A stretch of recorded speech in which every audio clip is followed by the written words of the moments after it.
I'm Emily, a 35-year-old full-time homemaker. Just the other day, I gave birth to twin siblings, John and Sarah. It took 2 days from contraction to delivery, and I was physically at my limit. But when I saw my baby, who was born with a healthy first cry, my fatigue disappeared. Originally, I was supposed to go home, but 1 month before I gave birth, my mother was hospitalized for surgery. My parents were eagerly awaiting my return home with the babies. My mom even said, even though she's recovering from surgery, it's okay for me to bring them over. But this time, we prioritized my mom's health, decided not to move back in, and do our best by cooperating with my husband. But instead of a joyful time raising our children, something unexpected happened. What I am going to tell is the story of the fierce harassment that I experienced at that time. It was the third morning after I gave birth to my twins and returned to my apartment. Suddenly, the intercom at home rang loudly. Who could it be at this early hour? When I looked through the peephole in anger, it was my mother-in-law outside the door. What? My mother-in-law? Why? I quickly unlocked the door, and my mother-in-law swung the door open and barged in. She made a loud noise when she entered the house, so when John heard the noise, he woke up. And then Sarah woke up as well. The babies had been crying a lot last night, and just when they'd finally fallen asleep, my mother-in-law completely disrupted it. She apparently came over by taxi, and I couldn't just turn her away, so I headed towards the kitchen to serve some tea and snacks. Oh my, what a mess. I can't believe my son is living in such conditions. Emily, you haven't been slacking on your chores just because you had a baby, right? My mother-in-law was like the annoying mother-in-law in a classic TV drama, tracing her finger along the windowsills to see if there was any dust. I'm sorry, but they cried so much last night that I hardly slept. I'll clean up when they calm down. As I was trying to console the crying twins, my mother-in-law swatted my hand away, took the babies, and said, I'll take care of the twins. Sleepless night? Doesn't matter. Don't slack off just because of that. Start your house chores early if you're a good wife. Despite my exhaustion, she told me to start housework immediately. No matter how much I tried to explain, my mother-in-law didn't listen and was only focused on the twins. Reluctantly, I prepared some formula milk to hand to my mother-in-law, only for her to say, What? You're feeding them formula? Any mother would breastfeed, right? What kind of unloving parent are you? I was so shocked to hear the one thing I was most self-conscious about. I nearly started crying. Holding back tears, I did as she told and began cleaning the room. Although my mother-in-law had said she would take care of the kids, she just casually soothed them. When their diapers were dirty, she seemed to hate changing them and called me, who was in the middle of house chores, to do it. I couldn't progress with my chores, and I didn't understand what she came here to do. Moreover, for the next 2 months, she came over almost every day and continued to soothe the babies, half-heartedly. This time is nothing but pain because she keeps complaining about me. I wanted to talk with my husband, but he's always dead tired after a long day at work, so I never found the opportunity. For 2 months, I endured snide comments from my mother-in-law. When she told me she wouldn't be coming anymore from the next day, I thought I was finally free. But to my surprise, she suddenly held out her right hand and said, Hey, pay me quickly! 2 months worth of transportation expenses and thanks for helping with childcare. It's normal, right? Unbelievable. She was demanding both travel expenses and a thank you payment from me. I snapped at her words. What are you talking about? When did I ask for your help? If I had asked, it would be a different story, but I never did. In fact, your presence for the past 2 months has been nothing but unpleasant. Please don't come here anymore. Saying that, I kicked my mother-in-law out of the house. Immediately after that, I packed our things and took my twins back to my childhood home. I felt guilty burdening my mother, but I couldn't find peace if I stayed here. On the other hand, my mother-in-law went and spilled everything to my father-in-law and husband. She painted herself as the victim, saying that despite all her efforts, I had spoken harshly to her. When my husband came home to find us missing, he was taken aback. Upon hearing the situation from me, he turned pale and stormed off to his parents' house the next day. My father-in-law, who had only heard my mother-in-law's side of the story, turned white as a sheet when he heard what my husband had to say. "Oh no, what have you done, dear?" He suddenly turned on my mother-in-law, his face a mask of fury. My father-in-law is usually a mild-mannered man, and he rarely gets angry. Even my husband had never seen him so mad. My husband was at a loss for words, and my mother-in-law was flustered. "What? Why are you so mad? Isn't the one at fault her? After all, I went out of my way to reduce her burden of childcare, even spending on travel expenses. Why should I be the one getting scolded?" My mother-in-law's argument is that she acted after thinking about me and insisted that she did nothing wrong.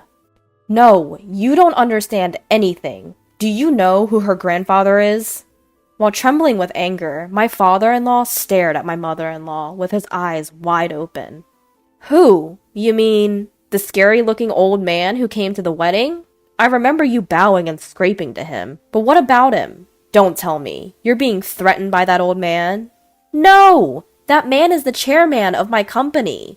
When my mother-in-law heard those words, she let out an unintentional, "What?" As it turns out, my grandpa is the chairman of a major corporation. My wedding was quite a large affair, with several CEOs of famous companies in attendance. My grandpa is strict with both himself and others, not the type to laugh or engage in pleasurable conversation much, but he dotes on his granddaughter, me. Every time we met, he'd buy me expensive toys or take me to expensive restaurants. When I got married, I later heard from Grandma that Grandpa was so happy he cried, which surprised everyone. Given how much Grandpa dotes on me, he would definitely not stay silent if he knew about what my mother-in-law had done. Under normal circumstances, one would already be scared stiff just by that. But there was another reason why my father-in-law wouldn't want this getting out to grandfather. I was on the cusp of either getting a promotion to a managerial position or not. If I became a manager, my salary would significantly increase from what it is now. It was an important time for me to give my best, and yet, without understanding how I felt, you stirred up this mess. What on earth were you thinking? My father-in-law could care less about me. Right now, all he's thinking about is his promotion, rather than his family. My husband, who knew his father's true intentions, seemed to be deeply disappointed that he didn't think about the twins and me, even though he was his own parent. He said, "Enough is enough. I'm disappointed in my dad who only thinks about himself, and shocked at my mom who's been bullying my wife. Just stay out of our lives." Hearing her son's words of disownment, my mother-in-law rushed towards my husband with an incredible force. "Don't joke around. You're the heir to this family. I won't let you abandon this house. I'm going to go to Emily's place and talk some sense into her. She is our daughter-in-law, after all. She needs to handle the household properly." Upon hearing this, my father-in-law said to his wife, "You're not planning on barging into Emily's parents' house, are you? Don't do anything that rash. I'll lose my chances of a promotion. Don't interfere." Upon hearing these words, my husband left his family home without uttering a word. He came to my parents' house on foot, explained what had happened, and apologized. Her husband's face looked sad rather than angry. "I can't believe my own parents are like this. I'm sorry." In response to my husband, my parents didn't say a word. "Come on, let's eat dinner since you're here," they offered. "That's right, James. You can stay here for the night if you like. Our house is close to your apartment. You can just bring a change of clothes."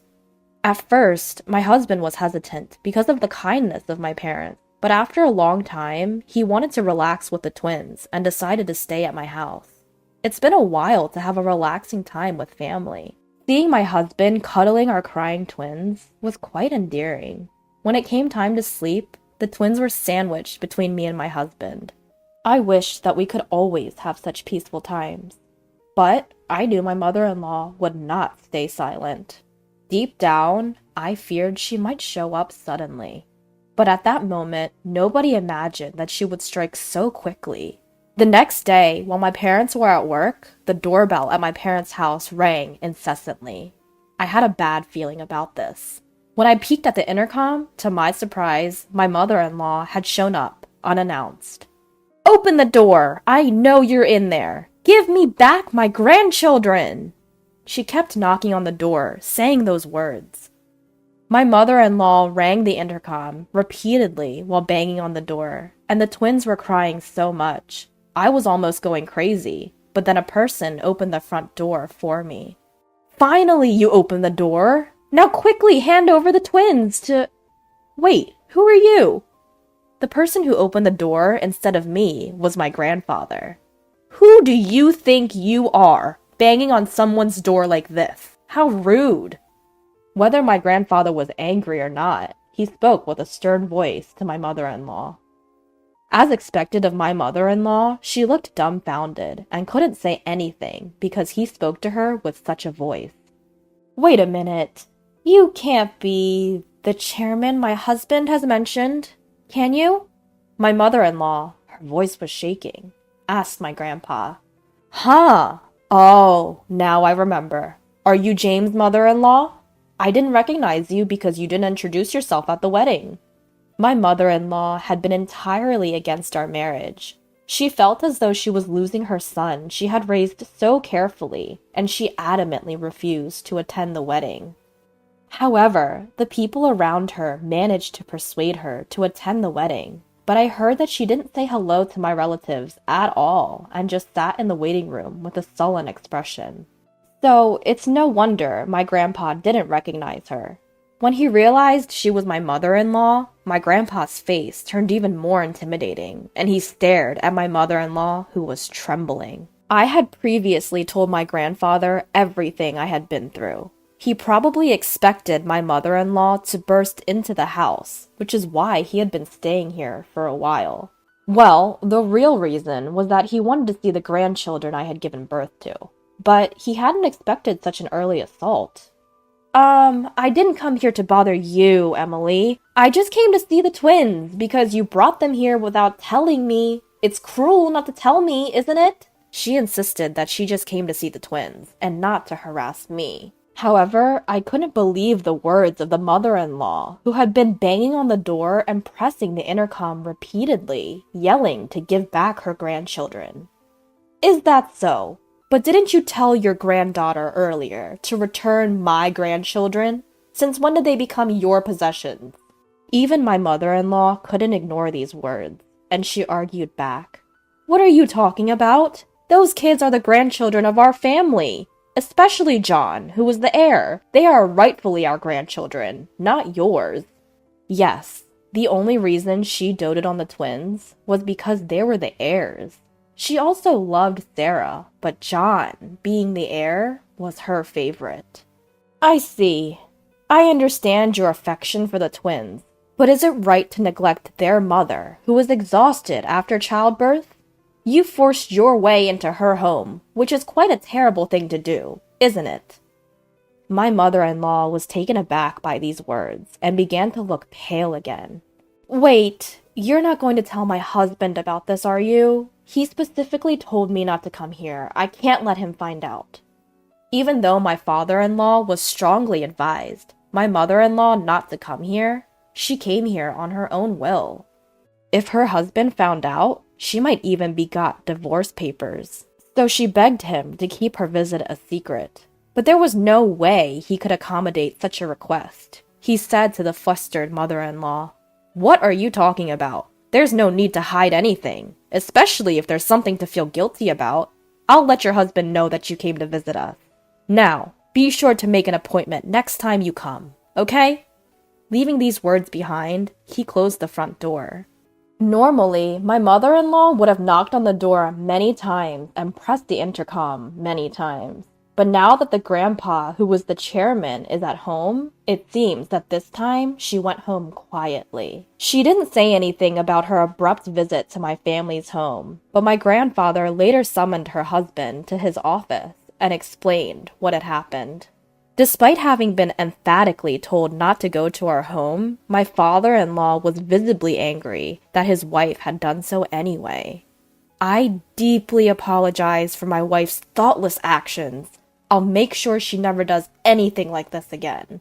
He apologized sincerely to my grandfather. My father-in-law was sincerely apologizing to my grandfather. He had to apologize for his promotion. But my grandfather wasn't so naive as to fail to see through my father-in-law's true motives. True, what your wife did is inexcusable. But don't you share some of the blame? You seem to only think about immediate concerns and don't pay much attention to those around you. There's a lot of dissatisfaction with you at the workplace. I can't possibly promote someone like that. In the end, my father-in-law's promotion was taken off the table. Thinking that he couldn't get promoted because of his wife, my father-in-law went home, gave his wife an earful, and slammed down a completed divorce paper on the table before packing his bags and leaving. Until now, my mother-in-law has lived only on my father-in-law's salary, so if he abandons her, she will not be able to live in the future. She tried to persuade him, but it was too late. The damage had been done and was beyond repair. All of this happened because of that woman. She should never have married my beloved James. I can't forgive her. I'll never forgive her.